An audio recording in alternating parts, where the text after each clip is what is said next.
The G8 roadshow makes its way to northern Italy, but for the first time it's the world's most powerful farming and agriculture ministers on centre stage. Can they avert the food crisis of 2008, which saw prices and tempers rise the world over? But more importantly, can they come up with something long-term to help save the world's poorest from starvation? This is Inside Story.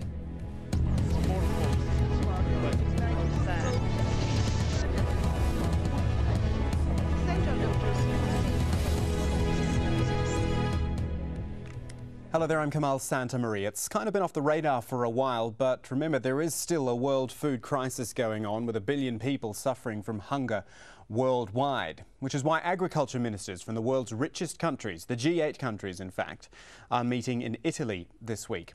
Thing is, by the time they finish talking about it, statistically 75,000 people will have died from hunger. So they've really got their work cut out for them, particularly in light of last year's acute food crisis, which saw major price rises the world over, exactly what they're trying to avoid this year. And even though the food crisis seemed to really explode just in 2008 with the protests and riots about rising food prices, truth is it's been building for some time.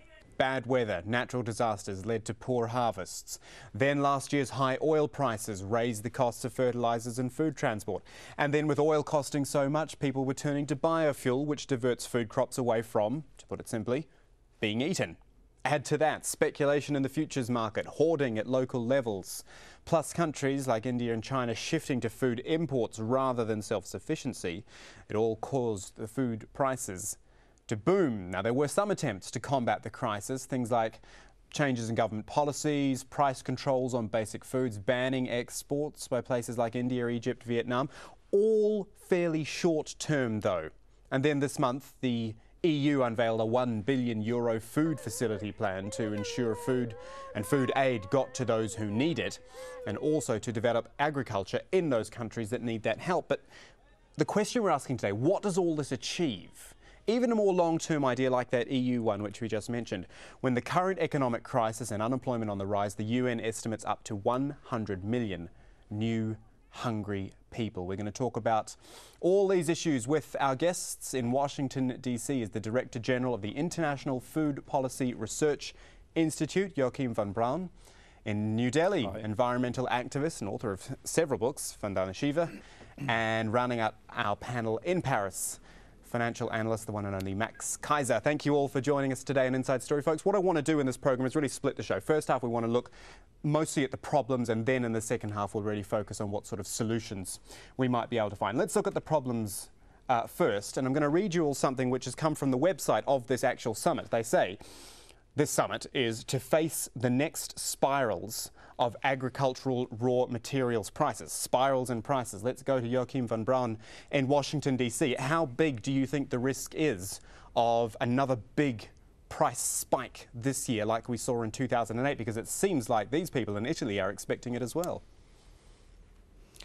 Actually, the risk is very big that the world is heading into a new world food crisis, a price spike, because following last year's price explosions in the commodity markets, including food, have led to some attempts to increase investment in agriculture and thereby improve productivity and output, but largely in the so-called OECD countries, the rich world, the developing countries didn't have enough access to finance and capital, and then the financial crisis hit, and now it's very difficult to mobilize resources for agriculture, especially small farm agriculture, where most of that growth has to come from in the developing world. And the second blow hit with the financial crisis and reducing employment and income. And out of that, according to the models which we at the International Food Policy Research Institute have run into the future, suggests that the risks of rising prices is massively increased over the next 5 years. Max Keiser in Paris, is there a fundamental problem with pricing of commodities like this and the fact that it's all done in US dollars? It's all done in dollars, and US dollars not doing too well at the moment. You've got other currencies going stronger. Is that actually a base problem before we even think about spikes in the prices? Yeah, pretty much the crisis is the result of market manipulation and currency manipulation and intellectual property law manipulation. Monsanto operates kind of like the Bernie Madoff of the global seed business by manipulating the seed markets for their own good. And they actually are behind the crisis in many ways, as are other corporations like Coca-Cola, who routinely steals water from the locals in India. But this is a financial crisis that's been engineered for the benefit of those who are in the business of engineering financial crises.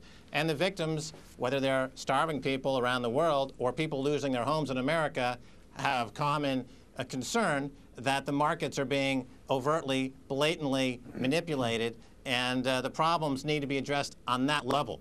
So Max Keiser showing us there the financial problems, I guess, and as he said, the word he used, the manipulation there. Vandana Shiva over in New Delhi. Is, in your opinion, is that the real problem? Because again, I go back to these G8 leaders and a report which has come out before this summit, and they talk about a risk of war and famine unless food output is doubled in 20 years. They seem very much focused on food production, food output. Max Keiser telling us actually it's a financial problem. Well, it's both a production problem and a distribution problem, because how you produce food, what food you produce, determines where it will go. If you grow commodities for international trade, it's already decided it'll go to fulfill the tanks of rich people's cars rather than to fulfill the needs for food of poor people in the world. The minute you have shifted to globalized commodities, traded indifferently in terms of the end use, you will create hunger in that distribution system and in that production system. Hunger is built into industrialized, globalized agriculture, especially with the level of monopolies. In the seed issue, I love this comparison of Monsanto with the Madoffs, as well as in the distribution aspect with the agribusiness. 5 companies controlling seed, 5 companies controlling food supply. But the more important link between food production and hunger is the fact that we have been sold the illusion that the more soya bean we grow, the more corn we grow, somehow less people will be hungry. That's not true. More people are hungry in Argentina as a result of the growing of Roundup Ready soya. It's the small farms that are biodiverse, that will meet the needs of the people, and this has been recognized by the International Assessment on Science and Technology for Development. But for Joachim's comment that because of the financial crisis we are going to have high prices of food, that's only assuming you will continue to perpetuate the mistakes of the agriculture agreement of the World Trade Organization and the trade-related intellectual property rights agreement of the World Trade Organization. If the seed costs are not high to make Monsanto get super profits, there is no reason why farming costs should be high. And as people move to the land, because of the crisis of employment and finance, in fact, food can become cheaper at the local level to the extent you allow food sovereignty in decision making. That's why we are talking about food sovereignty. Globally traded food will be traded through speculation. It will face the kind of consequences we've seen with the subprime crisis, the crisis we've seen on Wall Street. We have to get food out of world speculation. We've got to get food out of speculative finance. We've got to get it back under the control of democratic forces of society at national and local level. And how do we do that? Let's ask Joachim von Braun in Washington, D.C. How do we do that? Well, the last year's food price crisis and the ongoing food crisis of this year is really the result of about 20 years of neglect of investment in agriculture. Governments had their priorities wrong. The development aid agencies have not sufficiently paid attention to agriculture. So this is a structural cause, and speculation came on top of it. When markets got more and more vulnerable, world stocks were down, speculators came in. So I think we need to especially address the structural reasons, the lack of investment in agriculture, and that's what I expect the G8 ministers for agriculture to focus on. This the larger issue can really not be delegated down from the heads of state to the ministers of agriculture. It needs to be a matter of the bosses because it relates to the arrangements of the future of globalization, fair trade, and arrangements in the commodity markets. The world commodity exchanges have to see a bit more regulation so that speculators who are not interested in actual commodity purchases are paying a higher price. Secondly, we need a new reserve policy, a coordinated reserve of grains accessible in times of increasing food prices.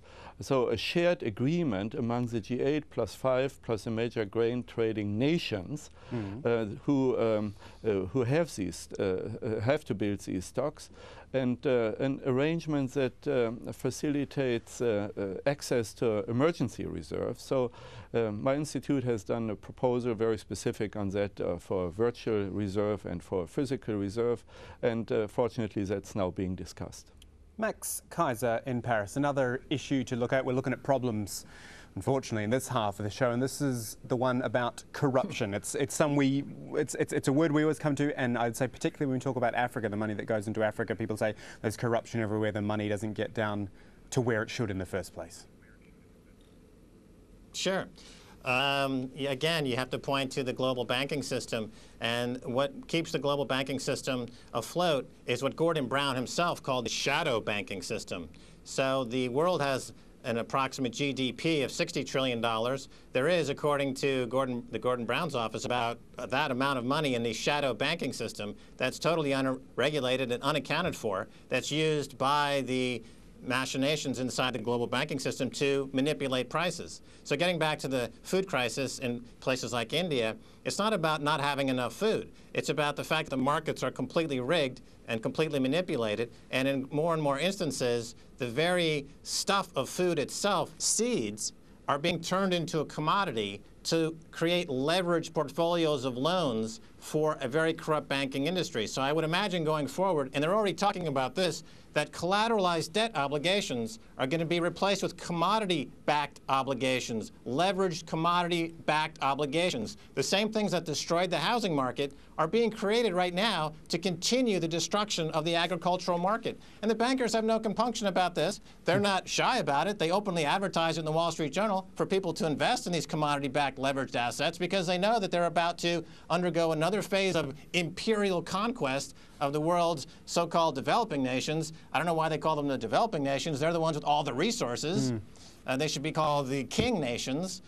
But there you have it. They're getting ready for the next round of banking manipulation to, of course it's corrupt, but it's corrupt on a different level than just the local official taking bribes and graft. Right. It's more of a systemic corruption based on a failure of the last 25 years of the neoliberal, what's called a neoliberal model of the Reagan and Thatcher era, which even though it's collapsing, and even though many people are being forced into poverty, they're still perpetuating this by creating new commodity-based versions of the same products that fostered incredible economic duress in the past 24 months. Well, I'll tell you what, I hope these ministers in Italy are watching our show, because we've listed pretty much every problem they've got on their plate over the next few days. After the break, we're going to look at all the solutions, what more can be done by the rich countries to make a real difference in the poor ones. Back in a moment.